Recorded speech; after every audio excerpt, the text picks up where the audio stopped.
Hi, welcome to This Is My Ride Bike Stories by Argon 18 podcast. My name is Heather Jackson, and I will be your host today. And my guest today is my absolutely incredible husband, I call him Wattie, Sean Watkins. We're just going to have a casual chat about all things bikes. He is literally the biggest aficionado I know of literally all types of bikes. So I just thought it would be super interesting to chat with him today, from BMX to mountain bike to track racing to even to road cycling to even a triathlon to now gravel cycling. He literally knows it all and has had such a huge impact on my career as a professional triathlete, but coming into the sport primarily triathlon, but he had me on the road racing. He had me on the velodrome racing. When I had originally met him, he taught me all the bike riding skills I know today. He has literally guided all of my training throughout my triathlon career. He does all of my bike fits. He comes on all of my training rides with me. So we've never done this, but it's going to be fun to chat with you about all things bikes. You make me sound like such an expert. You are. You are. Thanks for that. Of course.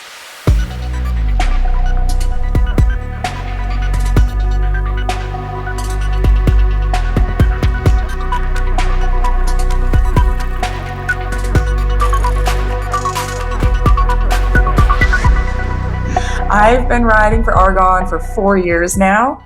I primarily race on the E119 Tri Plus disc in all my triathlons, but I also do a lot of my training on the Dark Matter gravel bike, which is, well, I guess I can't say my favorite bike because I love my TT bike, but we've been doing a ton of gravel riding the last couple of years, and the Dark Matter is one of my absolute favorite go-tos. And this year I have the Gallium Pro disc, which I'm excited to start incorporating in my Kona training block upcoming with. I'm going to do a few of the hill climb. There's the Arizona State Hill Climb Championship up Mount Graham in September, so I'll use that for that one. I raced that one on my Dark Matter last year just with road wheels on, but that worked out. Yeah. Let's roll into it. I guess I wanted to start with tell the listeners how you got started cycling, literally from a young kid, like your first bike, how you got started riding, and then you started out as a BMX racer as a young kid. So I think that was your first foray into cycling before becoming literally a track superstar, a road racing superstar. But what was your first bike? Yeah, you're being very kind on the introduction.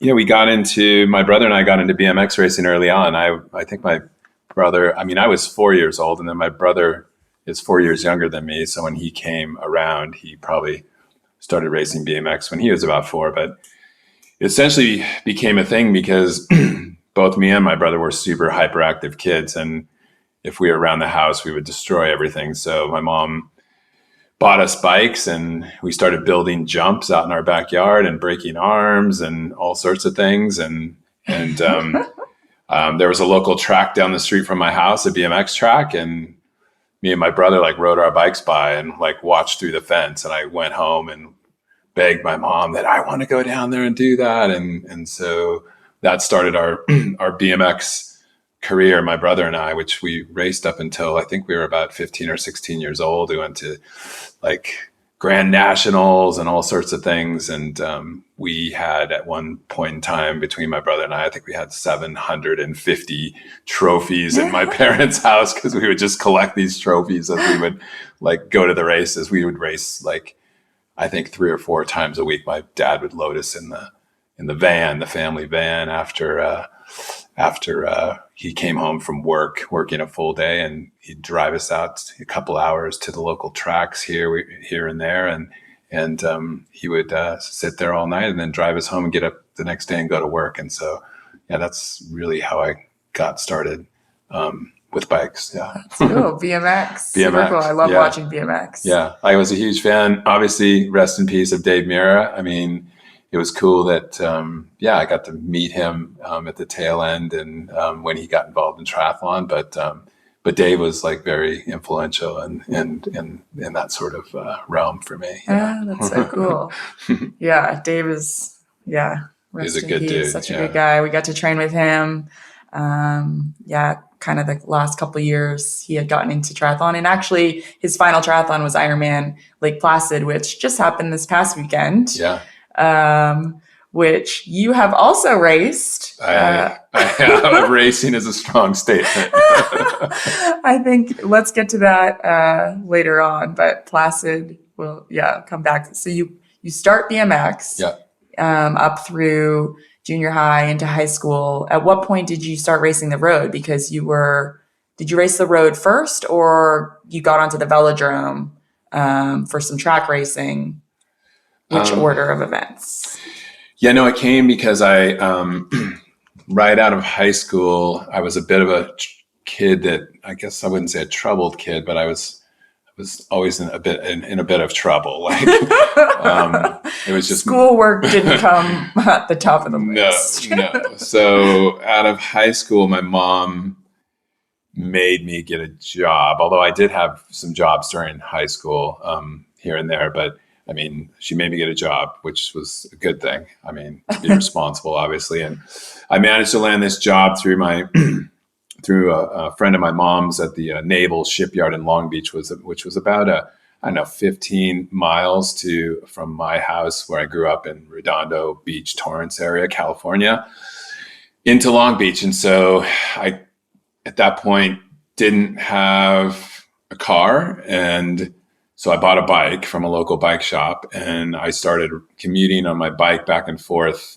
15 miles each way, so 30 miles a day to the Naval Shipyard where I was a fire watch, and which, if anybody doesn't know what that is, you basically are a person that goes down into these ships that they were working on. They were ships from the various wars that they were either restoring or things of that nature. And I would go down into the belly of these ships with welders, these crusty old guys. And my job was to sit there with a fire hydrant. And if they caught anything on fire down there, I would put it out. Oh my God. I didn't know that. I know. We've never talked about it. Yeah, it's crazy. So that's how I got to start riding bikes. I was going back and forth. And then as I got into it, it was feeling good. I was commuting and I would go as hard as I could, the 15 miles. And then I started like looking at local like cycling magazines at local bike shops. There was a magazine at the time called Winning. It was like the only way you could really get any information on the sport of cycling is just through the pages of these magazines. And you would see all these images of these guys climbing up the Alps and the Tour de France. And it just looked so cool to me. And they were just lean and, the muscles, and it just looked cool. And so so then I started like looking, and I bought a pair of cycling gloves and then like a cycling cap and a pair of cycling shoes with toe clips and straps, which I'm going to date myself, but at the time they didn't have clipless pedals. And I started just like training actually on the way. I would like do sprints and do these things. And that's how I really got started in cycling. I got addicted to it. It was like this thing. And I shaved my legs for the first time. And I was so worried because I came home and my mom and my dad, I'm like, oh, my dad's going to kill me. Like I shaved my legs. And I just remember wearing jeans the whole time. And it felt so weird not to have hair anymore under the jeans. And I was worried about the welders and all the people I was working with at the shipyard. So I didn't wear shorts. They're going to think something of me. So yeah, so that's how I got started. Oh, that's so funny. Oh, wow. Do you remember, so you're training, you're watching, reading Winning, seeing all these like top level pros at the time, like really getting into the sport. Do you remember what the first race was that you entered?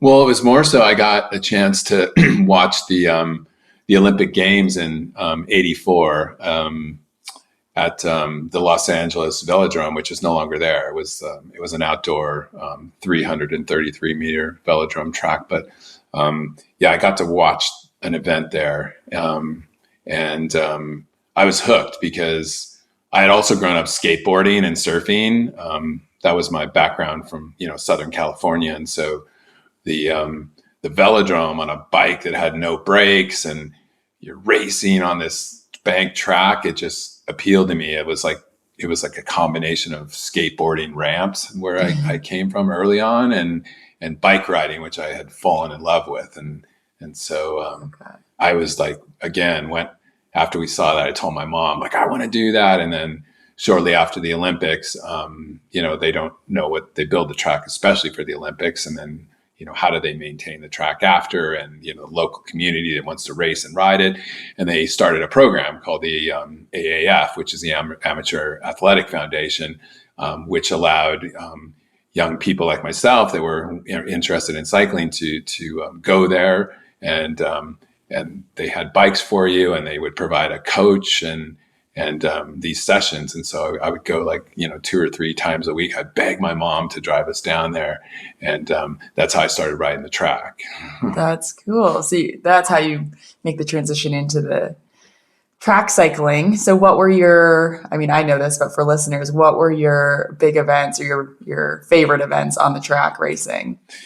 Yeah. So initially I became a pursuiter, which is basically a time trial on the track, which was a 4,000 meter distance at the time, because primarily I was scared to be in the pack and around people because I was still so new to it.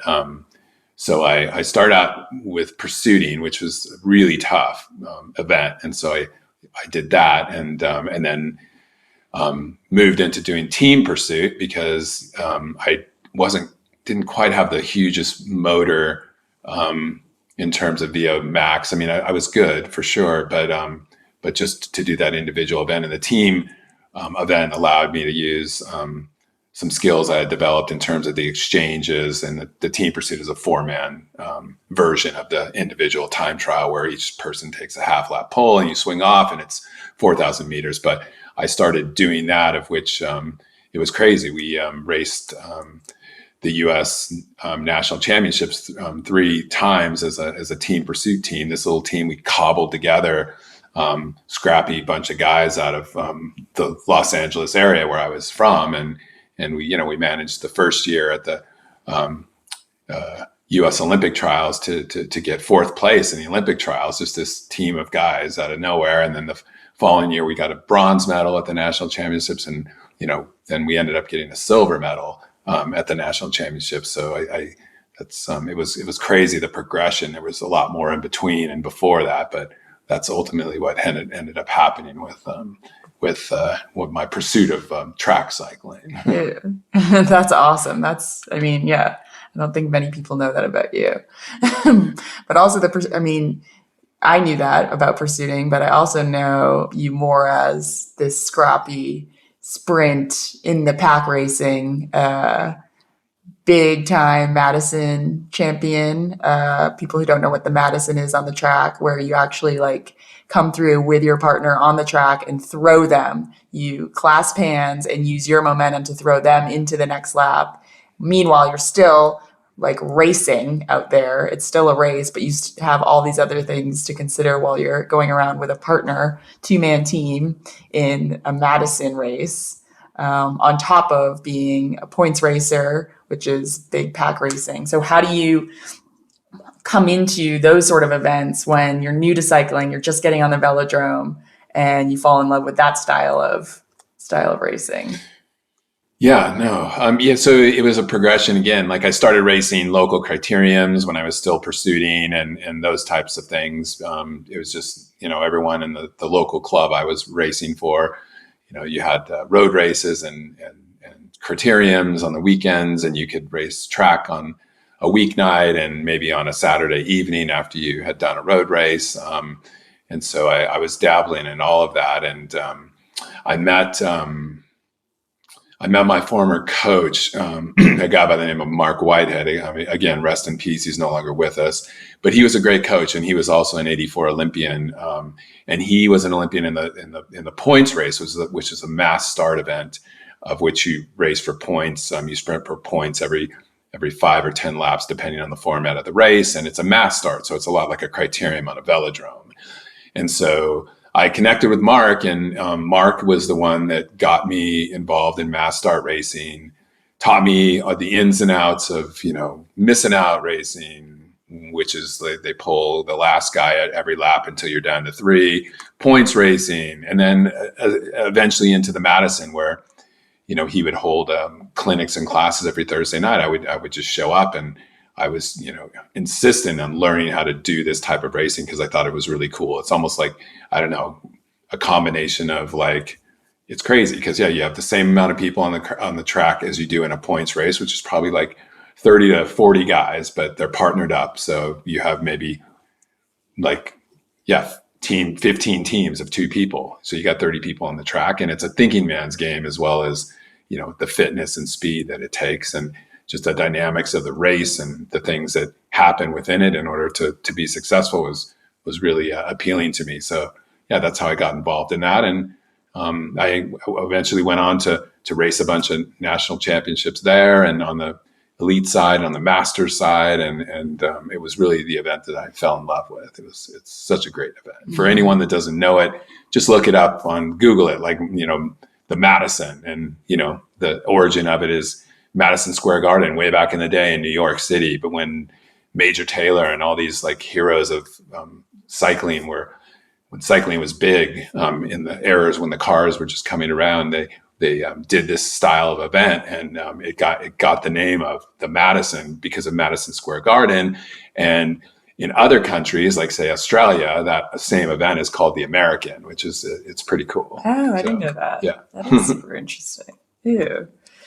Wow, that's so cool. I want to keep moving us along because I think what I love, well, I love you, obviously, but I love you too. What I love about your background is that you have so much experience in so many different realms, and I credit you with all of my bike success in triathlon. So just moving from your BMX to your track cycling to your road racing, you're doing both track and road racing. At that stage in your life, bringing you all that different experience. But then you also have a background in mountain biking a bit. Well, you're an incredible mountain biker. You've taught me a lot about mountain biking as well. But you have background in mountain biking, running a team that you took to, was it the World Championships? Yeah. Maybe touch on that briefly before we move on to your triathlon background. Oh, geez. Yeah, mountain biking is cool. I just remember, I'm dating myself, when mountain bikes first started to hit. I'm like Gary Fisher and Specialized and all these companies that sort of laid the groundwork for mountain biking. I just remember one time being on a training ride with my buddies in the LA area, this place called Palos Verdes, which is kind of a peninsula, and it had trails that, we never even thought about the trails because that was the runners that were doing that and things. And just remember specifically, me and a few of my buddies rode by, and these 2 dudes came out from up on this trail on these bikes. And I was like, what are those? So we stopped, and they're like, these are mountain bikes. And I was just like, whoa, that's crazy. And again, these were no suspension.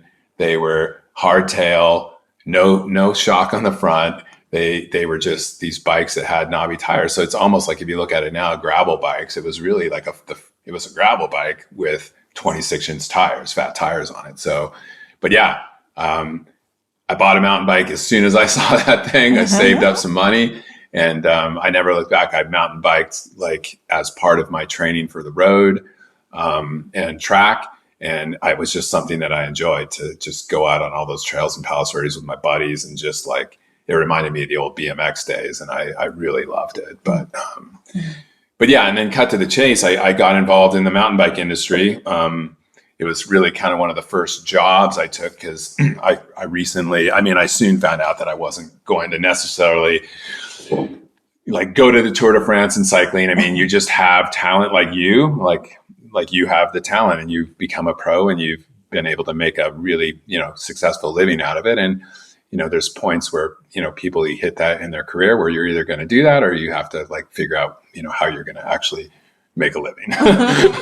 And so I took a job, an old friend of mine, Bob Marchavecchi's, offered me, he's now with Specialized, I believe, but he offered me a position at Mongoose Bicycles at the time, which was located in Torrance, California, to be the team manager. And I had no idea what that was. And I'm like, team manager. And he's like, yeah, you're going to run our program. We have pro athletes and they're racing and you'll travel around with them and, you'll orchestrate all of this stuff. And I thought that sounded really cool. And so I accepted that job and immediately it was crazy. We had some athletes, Lee Donovan, who eventually went on to become a world champion and a time national champion. And then Brian Lopes, who's still doing it, like still racing, who, had multiple national champions, both in downhill and dual slalom.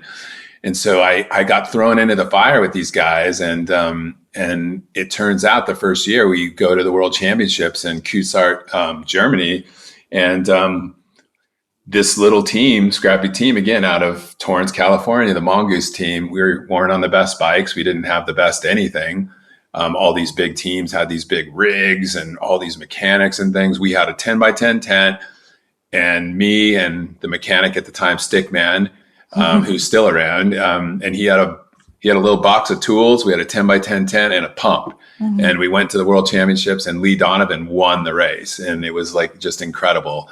And at that point, the team got recognition. And for the next 3 years, we went on to win multiple, I think it was 4, 8, almost maybe 10 or 12 national championships at the Norba level. It was great. It was an unbelievable experience just to be involved in sport at that level, like on the support side. And yeah, that was my first that was how the mountain bike thing went. Yeah, I just think that's so cool. Again, your experience in all these different areas. And then moving on from there, that was kind of that next phase in your life. And then you continue on to get a job after that bit with, was it Triathlete Magazine at the time, or had a different name originally? Yeah. So I worked at Mongoose. Before that, I did the bike shop thing. And I think Mongoose ended for some various reasons. They got acquired by, a bigger company, and just things change as they do.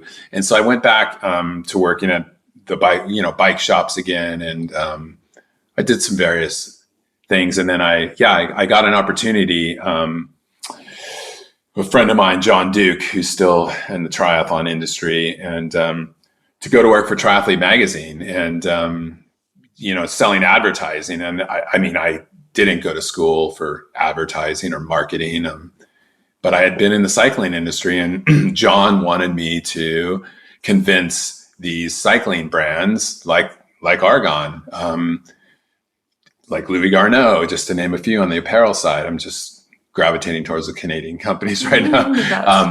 But convince these companies and their directors of marketing who were in control of the budgets that triathlon was a viable sport. It was something that wasn't just these geeks that didn't know how to ride bikes. They were real athletes, and to convince these guys to spend money advertising and selling bikes to triathletes. And so I had the interview, and I went home, and I thought about it, because it would have moved me from LA, Los Angeles, down to San Diego. And it wasn't a bad place to move, for sure. And actually it was a better place, ended up being a better place to live.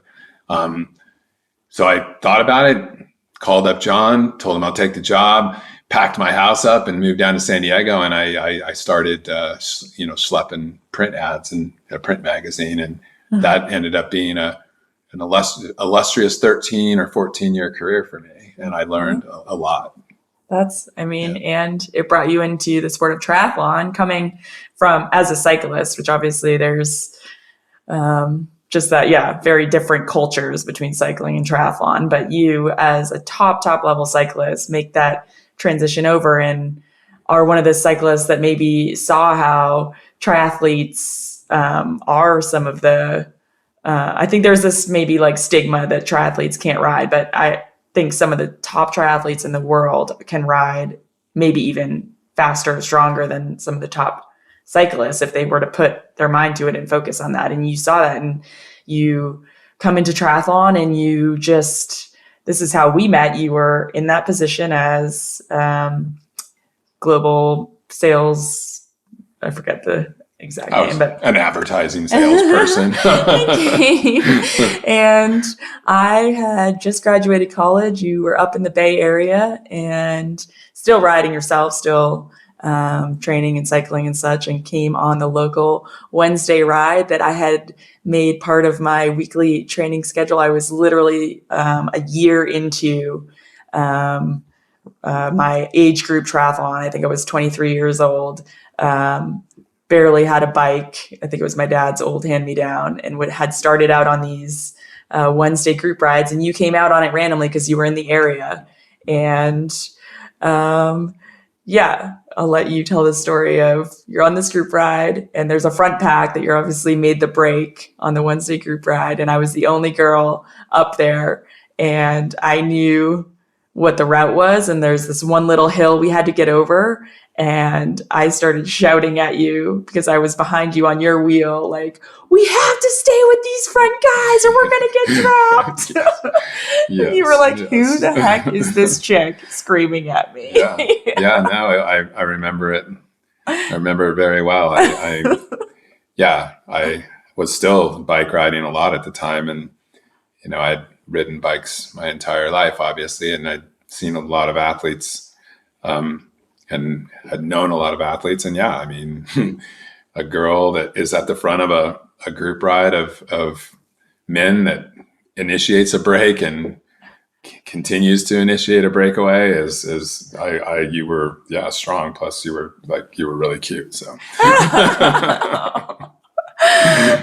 So that's okay. Thanks, Nate. So we meet on a group ride. You stay in touch and help me in that. I was still an age grouper, just emailing, or we saw each other in Kona of like, if I can ever help you out. Yeah. And mind you, we weren't dating yet at all. I mean, you were still, I wanted to date you, but you were playing hard to get. Yeah. So we stay in touch. We see each other at Oceanside, and then Wildflower 2009 is when you convinced me. I had been teaching at that time. I was a year out of college. I was teaching 9th grade world history, and you said, you're so young, you're so strong, you should really give this a shot. I mean, you could always go back to teaching. You're going to regret if you don't give this a go. Yeah. And it was you that convinced me at Wildflower. That's why Wildflower Triathlon has it means so much to us. That's in May every year, or was in May. And I went home right after that weekend and told the principal at the school I was working at that I wouldn't be coming back and that May would be my last month teaching. Yeah, you did. And you didn't tell your parents till the U-Haul was packed and the car was on the trailer behind the U-Haul and we were heading down to San Diego that you were quitting your teaching job and moving in with a guy that they had never met. And I was covered in tattoos, as I still am. And your mom and dad are a school teacher and a state trooper at the time in New Hampshire. So it was like definitely a crazy time for us. Yes, exactly. So that was 2009. So I moved down from the Bay Area, San Jose, down to San Diego with you. We get into, I'm racing triathlon as an age grouper, but not only that, you get me on the velodrome, you get me into the local road racing scene as part of my training. You get me into cross season in the fall as also part of training. So that was super fun for those couple seasons. That I also raced cross, just all cycling, whatever disciplines, I guess. Fast forward, I think it's 2 years later, 2011, after I had raced, I forget which race on the East Coast, but my parents had signed up for Ironman Lake Placid. You had been in the sport of triathlon, working as an ad sales rep, have all this experience, cycling, BMX, mountain biking, but had never raced a triathlon, and say, you know what, I need to do one of these. I'm in the industry. All your friends, everyone we're surrounded by are racing these Ironmans. And so you just sign up for Ironman Lake Placid. And you prepped for what? A month? Yeah, I mean, go big or go home, right?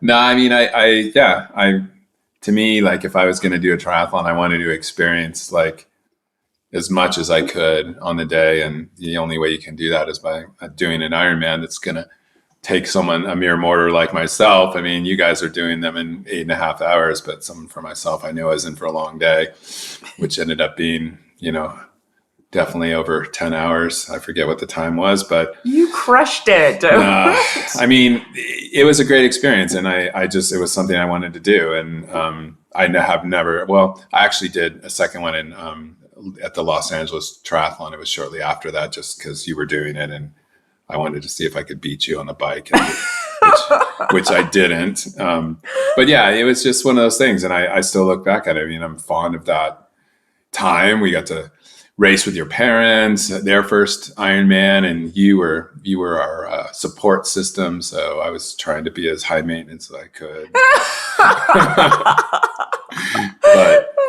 but it was a good experience, and we have just coming from Lake Placid this past weekend, where you raced.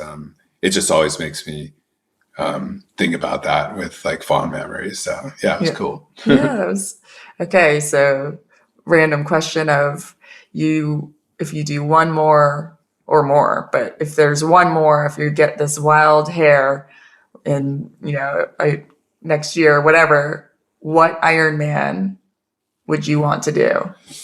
If you ever did another one? Yeah, I mean, there's talks of Lake Placid maybe not coming back. The town there is unfortunately split. I mean, as the town's grown and the race is there, the race becomes more, a little more impactful for the community. So there's half of them that want it.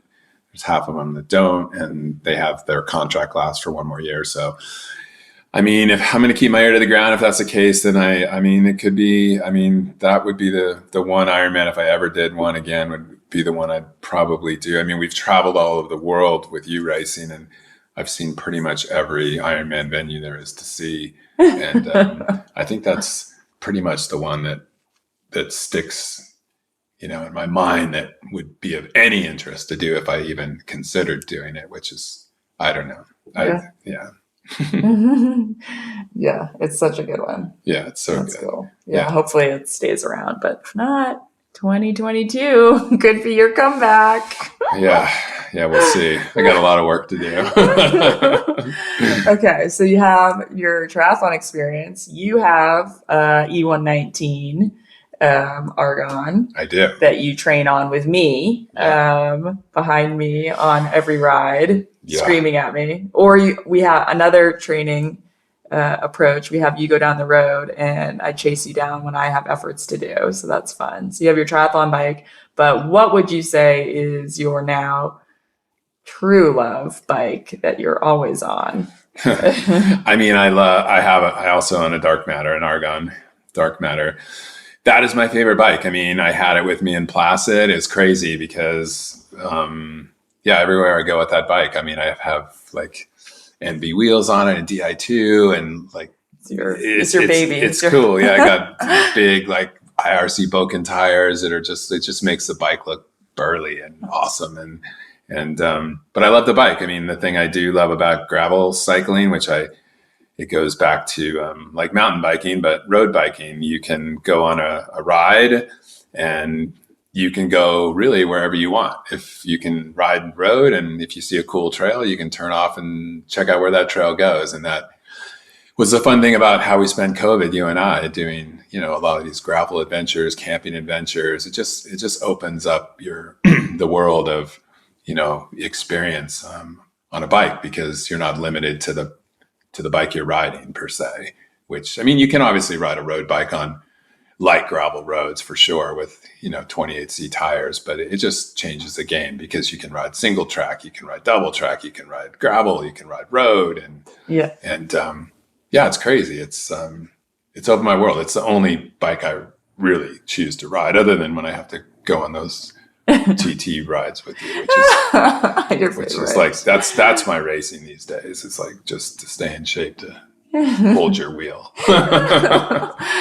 No, honestly, the Dark Matter is just also one of my favorite. But I mean, I love my E119 Tri Plus disc, but the dark matter, I mean, and right now, so we just raced Placid 2 days ago. Well, I say I wouldn't have been there without you. Getting my bike ready, getting everything set, flawless equipment, just everything. So we're back. We have 2 weeks now of just, kind of free. I don't want to call it training. It's not training. It's recovery. It's refreshing, rejuvenating the mind. And so for us, that means getting out on the gravel roads now. Yeah. So putting time in on the dark matter before I get back on the E119. So my absolute favorite bike camping trip coming up maybe this weekend. Yeah, we're talking about bringing our friends Eric and Paula, Eric Lagerstrom and Paula Finley.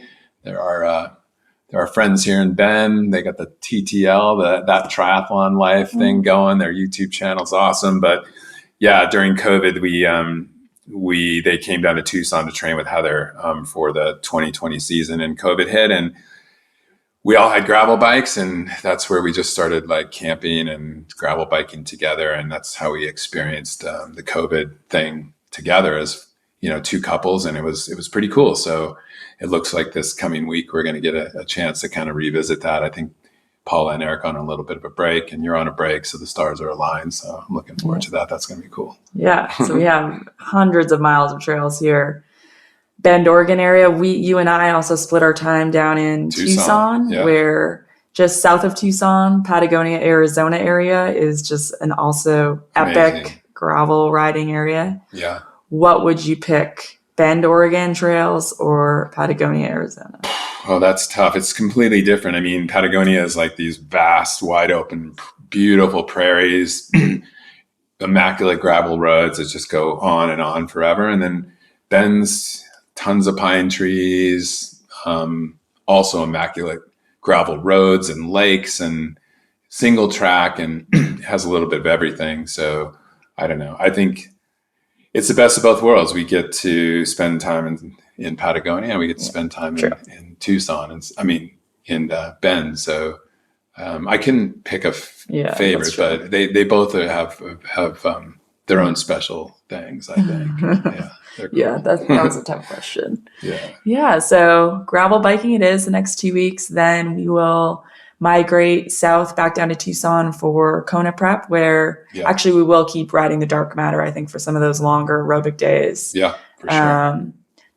We found that using the dark matter in my triathlon training is just as beneficial, if not more, because the gravel riding's a little bit different. It's like strength building. It's more sloggy. The tires, I think I have 38s on now or 42s. They're thicker, heavier tires. It's almost like pushing a big gear. You can do big gear efforts on it. You can, you can do any style training you want on it, but you go from riding your dark matter onto the E119 Tri Plus disc, and it's crazy the strength you build doing those sort of rides. So no, absolutely, it's great for you. I mean, that would be one thing I would say to triathletes, and we have our team of age group triathletes that we got to hang out with them in Coeur d'Alene and Lake Placid, but introducing all of those people to gravel bikes, because I do think, from my perspective, having ridden bikes my entire life, that you can ride various types of bikes for training for triathlon. It really doesn't matter, and gravel, it opens up a lot of opportunity for training. I mean, a long gravel ride, a 5-6 hour gravel ride is I think is beneficial, or maybe even more beneficial than a long TT bike ride. I mean, they both have their things, of course, their places, but yeah, I think it's been a really, really solid part of what we've been doing with your prep, for sure. 100% agree. It builds different muscles. It strengthens your legs in different ways. And then, the TT bike, you have to get used to that position you're going to hold for 5 hours. So you do have to practice that, but you don't have to practice that every single ride you do. And you can build other strength. Yeah, and other muscle groups, because you're sitting differently on the bike. So more hammies and more quads, just depending on what you're doing. And just in general, that's why I got you on the various bikes, racing the various things early on in your career is because, I mean, yeah, it teaches you bike handling. It teaches you decision making in terms of like taking lines, and, same with, road racing and track racing if people have it available to them. I mean, riding a bike, racing a bike is racing a bike, and there's things to learn from all the disciplines. So, I mean, I would encourage anybody that's involved in triathlon that, if you don't own a road bike or you don't own a gravel bike, I mean, that's something you should definitely look at because it's just complementary. I think a lot of triathletes really get fixated on the TT bike and just the triathlon training, which is, one aspect of the sport. But, something like a gravel bike really opens up things for people. And it keeps things fresh. I mean, I think a lot of people will do the same. I know we do the same rides over and over. And after like 8 weeks of doing the same exact long ride, veering off and doing crazy epic adventures like we've done. It just refreshes the mind. It keeps you fresh and excited to do that training. I mean, it's like, instead of being like, oh man, I have to do a 6-hour training ride, it's like, oh wow, let's go do this. Or you could do something crazy like get roped into a Ben Hoffman epic Mexico adventure and ride 200 miles in a day and down into Mexico. So I mean, exactly, that keeps things fresh and exciting. Exactly. Yeah. So, oh wow, yeah. I think we're looking at the time now, but I just want to thank you for sharing. I mean, I knew most of this. I think a lot of people didn't necessarily know your background though. So I think it's super interesting. And I think again, like I said, I credit you with all my bike handling skills, bike skills, everything to do with my bike, and sharing, where you came from and all of your experience with that and what you've brought, not just to me. I mean, you've impacted so many people in the triathlon world, in our lives, through even just helping people with like the tiniest little fit, like suggestions. Like currently my sister Bifster is training for her first triathlon ever. Half Ironman Timberman coming up. Yeah, she's actually she's bringing the Super Banana back. She is going to race the Super Banana. That's my Argon 18 from 2018 year.